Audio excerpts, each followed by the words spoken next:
आज के इस वीडियो में हिस्ट्री यानी इतिहास का 25वां भाग लेके आ रहे हैं और यह आपके किसी भी वनडे एग्जाम के लिए बेहद महत्वपूर्ण होगा।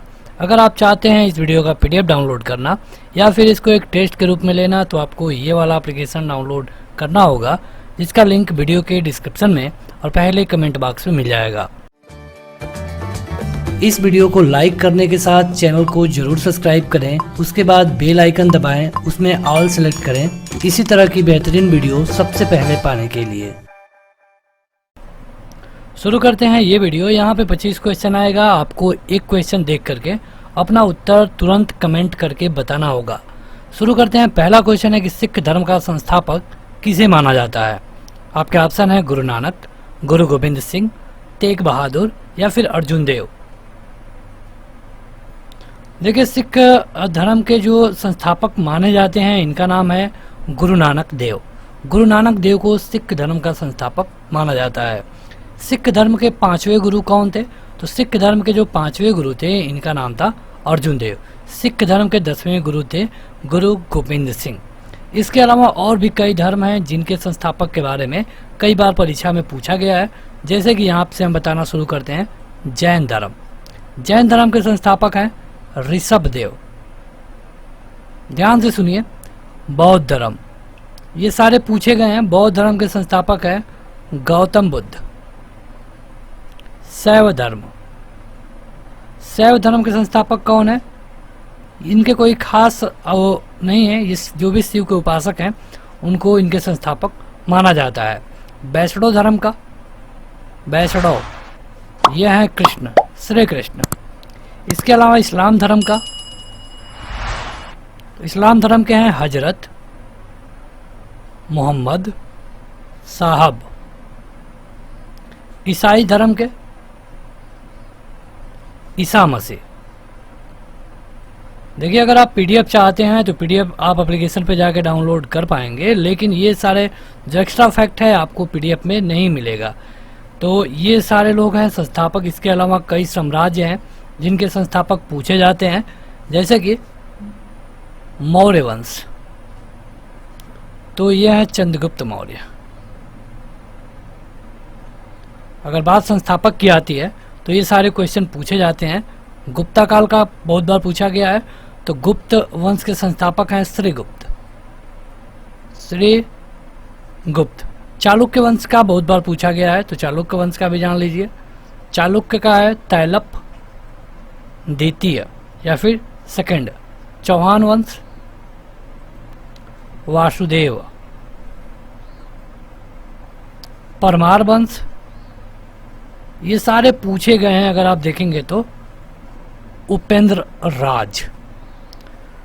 अगर आपको कुछ और बता दें तो कई बार पूछा गया है तुगलक के बारे में, तो तुगलक वंश गयासुद्दीन तुगलक।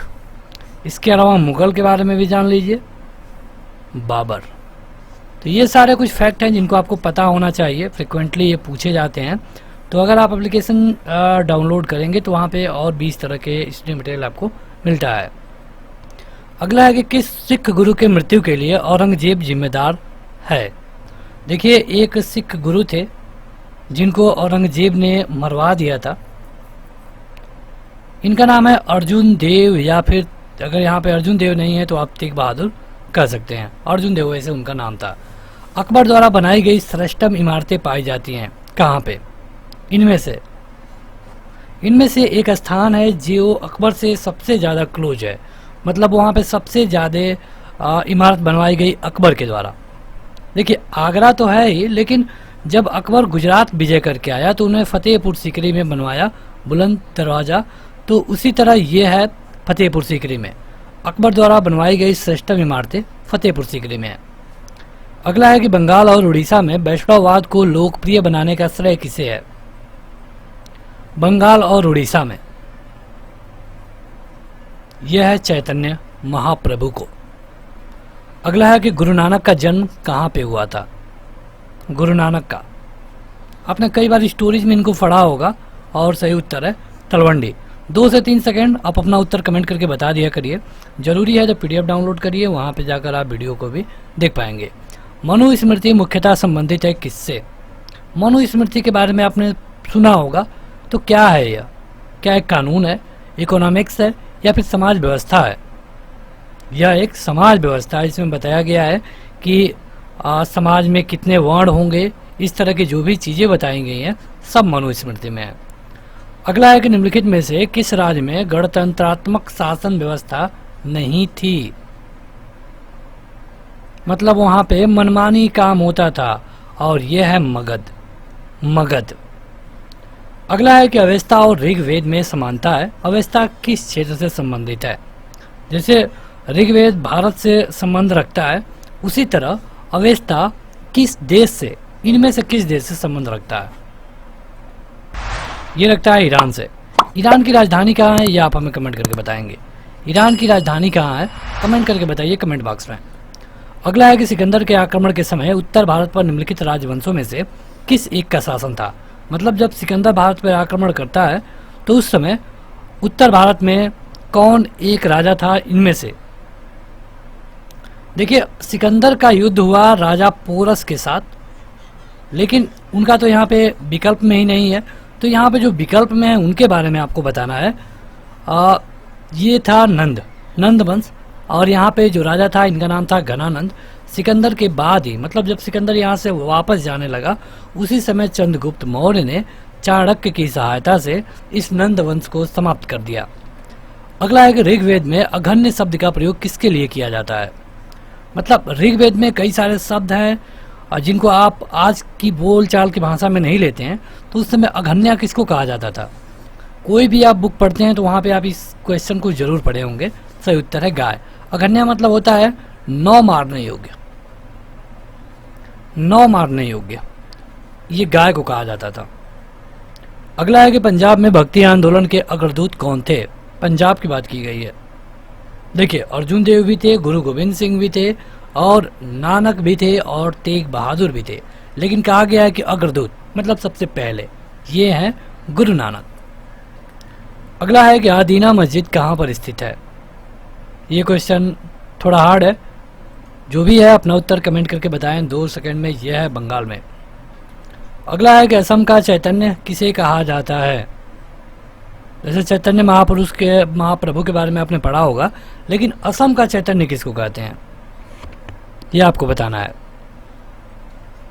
ये कहते हैं शंकर देव को। किसको? शंकर देव को। अगला है कि शिवाजी के आध्यात्मिक गुरु कौन थे? शिवाजी के आध्यात्मिक गुरु कौन थे? एकनाथ, रामदास, तुकाराम, या फिर नानादेव? यह है रामदास। देखिए, आप जितना जल्दी अपना उत्तर कमेंट करके बताएंगे उतना अच्छा होगा। हम इस वीडियो को जल्दी से जल्दी ख़त्म करेंगे, इसलिए ज़रूरी है कि तुरंत अपना उत्तर कमेंट करके बताएं। तौल की सबसे छोटी इकाई इनमें से कौन है? जैसे अगर आप देखेंगे तो किलोग्राम, या फिर क्विंटल, या फिर टन, तो इनमें टन सबसे बड़ा है, टन से छोटा है क्विंटल, क्विंटल से छोटा है किलोग्राम, किलोग्राम से छोटा है ग्राम, इसके बाद माइक्रोग्राम, इस तरह। तो यहाँ पे तो ये आधुनिक वाले को हमने बताया, ये पुराने हैं, तो इनमें से आपको बताना है कि सबसे छोटी कौन है। यह है रत्ती। रत्ती मतलब बहुत छोटा। भक्ति आंदोलन के प्रारंभिक प्रतिपादक कौन थे? यहाँ पे 4 विकल्प दिए गए हैं, और आपका सही उत्तर है रामानुज आचार्य।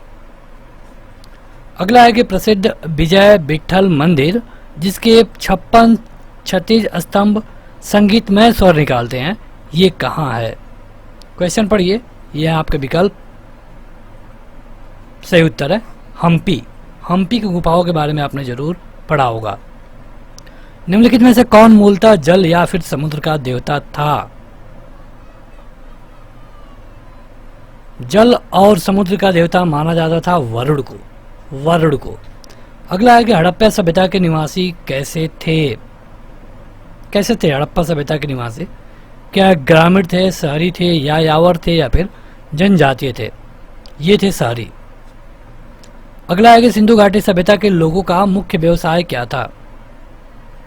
क्या ये व्यापार करते थे, कृषि करते थे, शिकार करते थे, या फिर पशुपालन करते थे? तुरंत कमेंट करके बताएं। देखिए, सिंधु घाटी की अब बात करेंगे तो ये सिंधु घाटी में होता क्या था कि लोग लेन देन करते थे। जैसे अगर आपने मूवी देखी हो मेसोपोटामिया, मतलब कि मोहनजोदड़ो, ऋतिक रोशन वाली, तो वहाँ पे आपने देखा होगा कि वहाँ पे नील को लोग बेचते हैं, तो यहाँ पे ये लोग, इनका मुख्य व्यवसाय व्यापार था। निम्नलिखित में से कौन सी बात बौद्ध धर्म और जैन धर्म में समान नहीं है? मतलब आप देखेंगे तो बौद्ध धर्म और जैन धर्म दोनों लगभग एक ही समय के हैं। अगर आप बौद्ध धर्म को देखेंगे तो 563 से लेकर के 483, और जैन धर्म को देखेंगे तो 599 से लेकर के अब 527। तो यहाँ पे कुछ टाइम ऐसा है जो कि दोनों में कॉमन है, मतलब कि कम से कम लगभग 35 साल दोनों में कॉमन है, मतलब दोनों लोग थे उस समय। तो इन 35 सालों में कई चीज़ें ऐसी थी जो दोनों में समान थी, लेकिन इनमें से कौन है जो कि समान नहीं है? यह है अहिंसा। अगला है कि कौन सा शासक गुलाम राजवंश से संबंधित है? गुलाम राजवंश जो कि आप देखेंगे कि सबसे पहले यानी 6 में आए, और 1206 से ये लोग 1290 तक रहे, जब तक खिलजी नहीं आ जाते हैं। तो 1206 से लेकर 1290 में था इल्तुतमिश, जो कि रूल किया 1210 से लेकर के 1236 तक। इसी की बेटी थी रजिया सुल्तान, और इससे पहले कुतुबुद्दीन ऐबक रूल किया। अगला है कि चोलों द्वारा किसके साथ घनिष्ठ राजनैतिक तथा वैवाहिक संबंध स्थापित किए गए? ये किया गया बेगी के चालुक्यों के द्वारा। अगला है कि दिल्ली सल्तनत की दरबारी भाषा क्या थी? दिल्ली सल्तनत की ये थी फारसी। आगे बढ़े उससे पहले जो अभी तक इस वीडियो को लाइक नहीं किए हैं जरूर लाइक कर दें। पीडीएफ डाउनलोड करने के लिए आपको एप्लीकेशन डाउनलोड करना होगा। निम्नलिखित में से कौन सबसे पूर्वकालिक जैन ग्रंथ कहलाता है? यह है 14 पूर्व। तो बस आज के इस वीडियो में इतना है। वीडियो को लाइक करें, कमेंट करके बताएं कि आपने 25 में से कितना क्वेश्चन सही किया। पीडीएफ आप डाउनलोड कर पाएंगे या फिर टेस्ट दे सकते हैं इस एप्लीकेशन पे, जिसका डायरेक्ट लिंक वीडियो के डिस्क्रिप्शन में और पहले कमेंट बॉक्स में मिल जाएगा। आज के इस वीडियो में इतना ही। Thank you.